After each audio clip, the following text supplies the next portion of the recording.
Today, they are coming here not because better treatment facilities are available, but because cheap kidneys are available. Now, once the ban on trading is there, then cheap kidneys would not be available. And in any case, most of the foreigners would be trying to get it from unrelated donors. The Government of India introduced a bill in the last session of Parliament in which a comprehensive legislation on the human organ transplant was proposed. The Secretary to the Ministry of Health and Family Welfare is firm that such a bill is necessary and long overdue. There has been also a demand from the top professionals that in the absence of a legislation permitting removal of organs in the event of brainstem death, certain interventions and transplants like that of heart, liver, pancreas, etc. Was not possible. And our scientists did feel handicapped, and they thought that if the law did permit, they could perhaps perform these procedures as well as the scientists abroad. The bill is based on the recommendations of the Singhvi Committee set up by the government to look into the various aspects of human organ transplant. Among the recommendations this committee emphasized and the bill incorporates is that for the purposes of removal and transplantation of human organs, death may be redefined as including brain stem death. Brain death is a situation where the brain dies and the heart continues to beat and the breathing is continued by the help of a respirator. The background really is that normally in 99% of cases, when a person dies, the heart stops, the breathing stops, and the brain dies later. But in other situations, such as when there's been a severe accident, or when there's hemorrhage in the brain, or sometimes in cancer, the brain can die, the brain stem, which is controlling all the vital functions, can die completely, and the heart can continue to beat because the breathing is continued on a respirator. And these patients are brain dead. There is no chance that they will recover. And there are certain organs which can be harvested or taken out of the body only when the blood circulation, etc. is still is on. Therefore, it was necessary to define brainstem death, which has been done for the first time.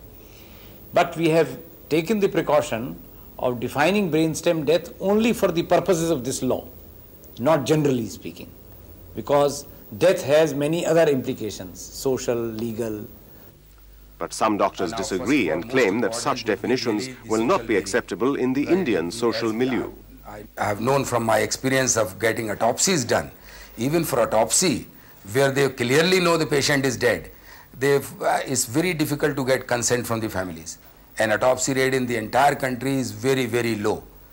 Now, similarly, while it's a question of brain dead patient where heart is already beating, there will be tremendous social resistance to accept this kind of a thing. There are some inhibitions, and there are certain traditions in our society which will perhaps inhibit popularization of donation of organs. But I do feel that eventually with efforts these inhibitions can be overcome, and eventually people would like their organs to be used for wider social purpose once they are of no use to the dead in any case. This definition of brain stem death, however, is mandatory for a cadaver program to be successful. And in the bill's recommendation, a cadaver program is envisaged as a replacement to non-related live donor activity. Once you have brain death legislation, for every person who has brain stem death, there will be 5 transplants possible. There will be 2 kidneys, the liver, the heart, the pancreas, and the lungs. 5 different organs can be transplanted, and 5 lives which would have died would have been saved. However, some doctors are of the opinion that only a cadaver program cannot solve the problem in India. Even if we have got a full-blown cadaver program going on in our country, I don't think that is going to suffice the need. Still, we would be short of organs. as it is in most of the Western countries.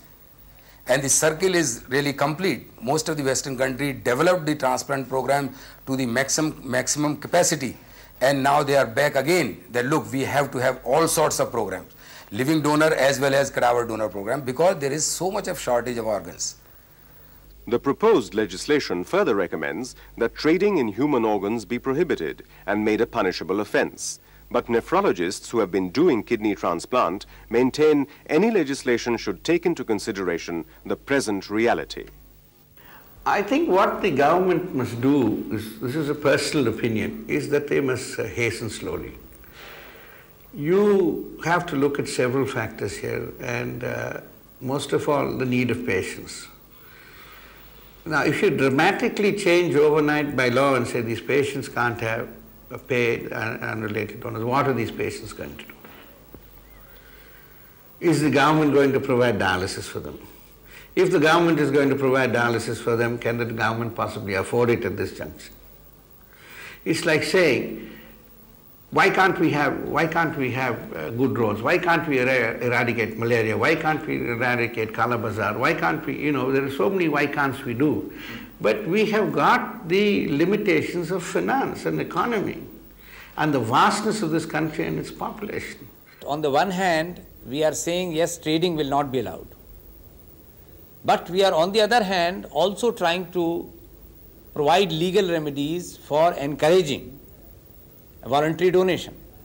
So we are hoping that the gap which is caused by stoppage of commercial trading would be filled up gradually by more and more voluntary donation. And in any case, we are not in any way restricting donation by related donors. The government is going to shut a door, it must open a window.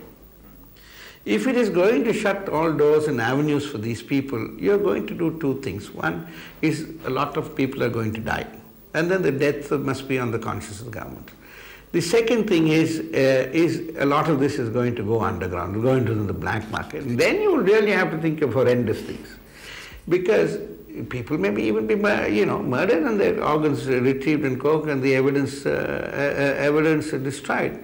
At least in a paid organ, this thing, you got informed consent, you have a living donor at the end of the day to tell his own tale. The problem with windows in this country is that there will be an opportunity for them to be enlarged, and there will be actually not windows but loopholes from which people will escape from the law. And again, one will have this bad trading in human organs, and the poor will suffer and the rich will gain. In Madras, we met Sahadevan, a retired government official who was on the lookout for a kidney for his nephew, since none of the family members were in a position to donate one. What about his wife and mother? Wife, her case has been taken up, but I think it doesn't match. As far as his mother is concerned, mother has having lot of aged problems. So she has also been ruled out. Otherwise, she was prepared to donate. What do you plan to do now? Now it's only unrelated donor. In the Parmath Mission Hospital, New Delhi, is a 55-years-old patient with both damaged kidneys and no related kidney donor available. कानून तो होना चाहिए, लेकिन जिस आदमी का कोई रिश्तेदार नहीं और वो आदमी पैसे उन्हें मकान अपना जायदाद बेच के अपना बचना चाहता है तो बच नहीं सकता तो क्या फायदा। और उसनों दे देते जान पैसे, चलो उस बेचारे का किसी का कम भी हो जाए ठीक है, और नहीं भी हो जाते वो कोई जरूरी नहीं कि सारे पैसे लेके काट ले लेंदा कोई। For some doctors, the dilemma is accentuated in the interim period, when a full-fledged cadaver program is not operational and kidney patients are on the lookout for non-related kidney donors. There can be thousands of such examples where for one reason or the other, genuinely there is no family donor available from amongst the near relatives, either because of the medical reasons or because of some other reasons. Now, in that case, those patients have got no other alternative but to die. Because we do not have cadaver transplant program, we do not have free dialysis access to every patient. So where do they go? They ultimately die. If, trading of organs is permitted, then the cadaver program will never take off. You see, one will always go in for an easier option. If I have the money, why should I ask my sister or brother to donate? Why at all? I will not even explore the possibility. And if you ask me, I will always say that my blood doesn't match or something like that. That rarely happens, in fact.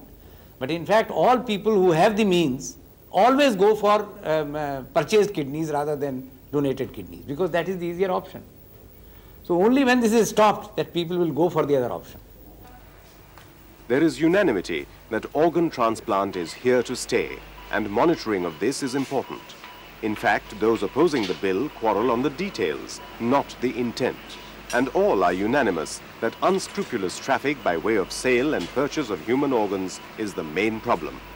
It's not the principle of paid organ donation is not bad. It is the practice that is bad. What has happened here is the whole thing has been converted into a form of a business, in a form of a cottage industry in a large number of cities. And now, if you want these malpractices associated with the system to go, then some kind of regulation must be there. The World Health Organization, which normally is supposed to give general guidelines in this regard, is quite firmly of the view and unequivocally of the view that trading in human organs should not be permitted. And if you allow unrelated donors, then even if you say, all right, that no consideration will be involved, how do you ensure that something has not really been paid under the table? How can you supervise and how can you police everywhere? So the only way to stop commercialization is to say that unrelated donors normally shall not be allowed. Only in exceptional cases, and that has to be scrutinized very closely.